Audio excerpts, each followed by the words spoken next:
Hello, Beth. How are you doing? I'm doing well, thank you. Thank you for having me. I wanted to talk to you because I know that you are interested in digital art. Can you explain to me what digital art means to you? It means a way of expressing myself and not having to tell someone how I feel, just be able to show them how I feel, like by a picture. That's fantastic that you found a way to express yourself without having to do things that maybe make you feel uncomfortable. Beth, we have some of your art, digital art here. Can you tell me a bit about what these digital art pieces are? Well, they're cross-stitch designs because I love cross-stitch. I do it to calm down, it helps to calm my tics down. So I decided I might as well start designing as well. So I could do my own, which would be pretty cool.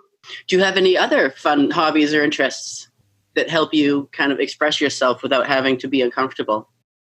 Photography and a little bit of writing, but I'm not too confident on the writing front, and then I get upset with myself because I'm not confident about it when it shouldn't be like you've got to be perfect, it just should be a way of expressing yourself. Absolutely. I really agree with that. Any other interests or ideas or things that you're passionate about? I'm passionate about this charity called SAN, which is in the UK. It's in Colesdale just at the moment, but it's going to expand.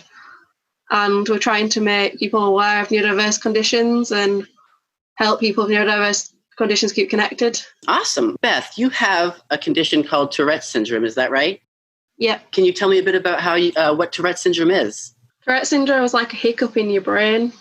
So your brain has a little hiccup and then it's shown through your body, like through vocal sounds, noises, phrases, or movements. Very cool. How does it feel when you're having one of these movements or sounds? Well, just before I get like a build-up of energy or like a bubble in my chest. And I don't really know what's going to happen, but when it does happen, it's like, oh, yeah, I knew that was going to happen even though I didn't. I really relate to that. Can you suppress your tics?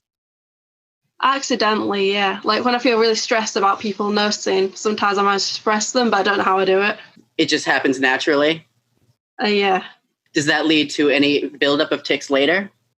Yeah, I have like a tic attack later, so I'll be constantly ticking. My throat will get really sore from my screaming tic and bleed, and it's horrible. Oh no, I'm really sorry to hear that.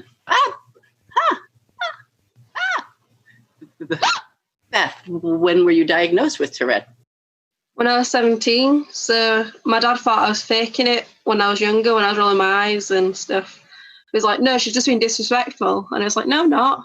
My mum kept saying that she wasn't being disrespectful, and I think he still struggles with it now because it's so strange to him. And he's also autistic, which probably doesn't help, even though he won't admit it. What do you want people to think or do when they hear you tick in public? Nothing really. Like, I don't want them really to react unless they're curious, and then I want them to ask questions, and not offensive questions like, is it fun to tick? Or, oh, it's so fun. You can swear at anyone. And it's like, no, you can't. That's not how it works. Absolutely. You are also autistic, is that right?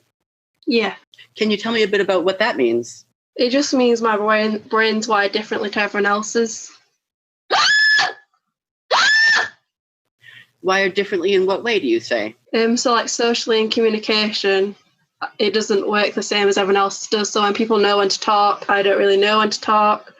When people know like social cues, like opening doors for people, closing doors for people, I don't really get that bit. How does being autistic make you feel?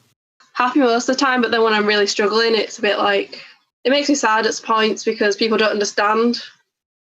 But that's them, not me.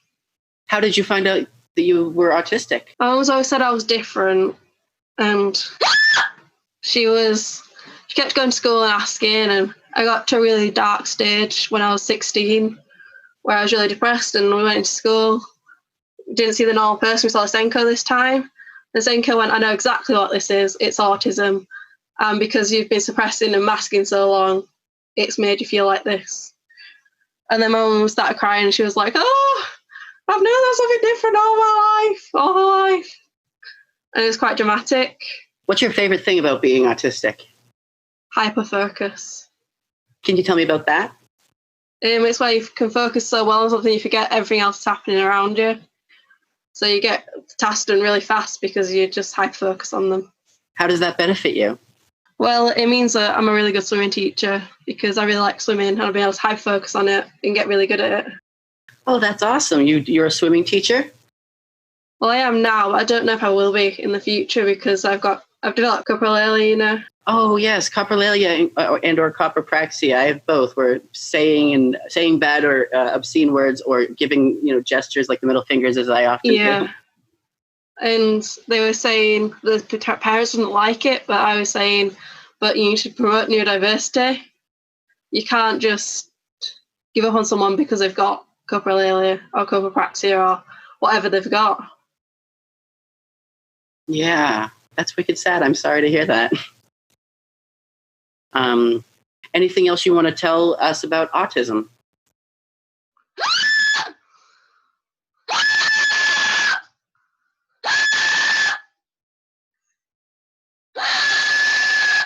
No.